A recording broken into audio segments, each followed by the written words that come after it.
Assalamualaikum warahmatullahi wabarakatuh. Perkenalkan, nama saya Kanaya Gifani, NPM 2121020212 dari kelas HTNF. Beradanya saya di sini, saya ingin mempresentasikan mengenai pasar dan harga keseimbangan. Perilaku pasar. Menurut Imam Ibnu Taimiyah dalam kitab Majmu' Fatawa, perilaku atau etika yang harus diperhatikan bagi seorang penjual atau merupakan prinsip pasar yang efisien antara lain: 1. Dilarang menipu. 2. Akad ilegal. 3. Mencegat barang sebelum sampai di pasar. 4. Dilarang menimbun barang. Dan yang kelima, memonopoli perdagangan. Selanjutnya, B. Harga keseimbangan dalam Islam. Dalam konsep ekonomi Islam, yang paling prinsip adalah harga yang ditentukan oleh keseimbangan permintaan dan penawaran. Keseimbangan ini terjadi bila antara penjual dan pembeli bersikap saling merelakan. Dalam sejarah Islam, masalah penentuan harga dibebaskan berdasarkan persetujuan khalayak masyarakat. Demikian juga penentuan tarif oleh negara juga tidak dibenarkan menurut pandangan Islam. Namun pasar harus dihilangkan dari berbagai distorsi seperti monopoli, oligopoli, kartel, dan konglomerasi, dan sebagainya. Harga harus tetap merupakan kerelaan kedua belah pihak, baik dia menilai harga sama dengan barangnya ataupun kesepakatan itu di bawah nilainya ataupun berada di atas nilai sebenarnya.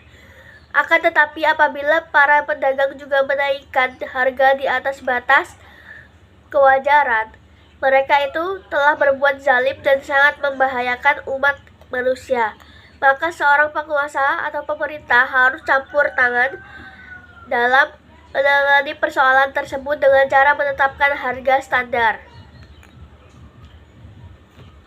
Maksudnya untuk melindungi hak-hak orang lain, mencegah terjadinya penimbunan barang, dan menghindari dari kecurangan para pedagang. Inilah yang pernah dilakukan Umar bin Khattab. Para ulama dari mazhab terkenal yaitu Hambali dan Syafi'i menyatakan bahwa pemerintah tidak mempunyai hak untuk menetapkan harga. Ibnu Qudamah al-Maqdisi adalah salah seorang ulama mazhab Hambali, menulis bahwa Islam adalah bahwa imam pemimpin pemerintah tidak memiliki wewenang untuk mengatur harga bagi penduduk. Dalam membahas harga pasar, seorang ulama salaf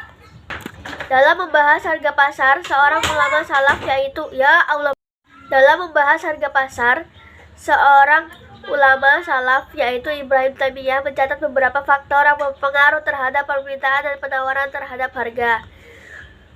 Dan C. Pengawasan harga keseimbangan. Pengaturan harga diperlukan bila kondisi pasar tidak menjamin adanya keuntungan di salah satu pihak, jadi sebatas intervensi oleh pemerintah setempat. Sedangkan bila harga terlalu turun sehingga merugikan produsen, pemerintah meningkatkan pembelian atas produk produsen tersebut dari pasar. Dalam konsep ekonomi Islam, cara pengendalian harga ditentukan oleh penyebabnya. Bila penyebabnya adalah perubahan pada permintaan dan penawaran, maka mekanisme pengendalian dilakukan melalui intervensi pasar.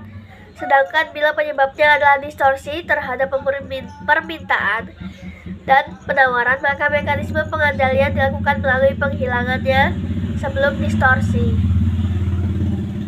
Sekian presentasi dari saya. Kurang lebihnya saya mohon maaf. Kepada Allah saya meminta ampun. Wassalamualaikum warahmatullahi wabarakatuh.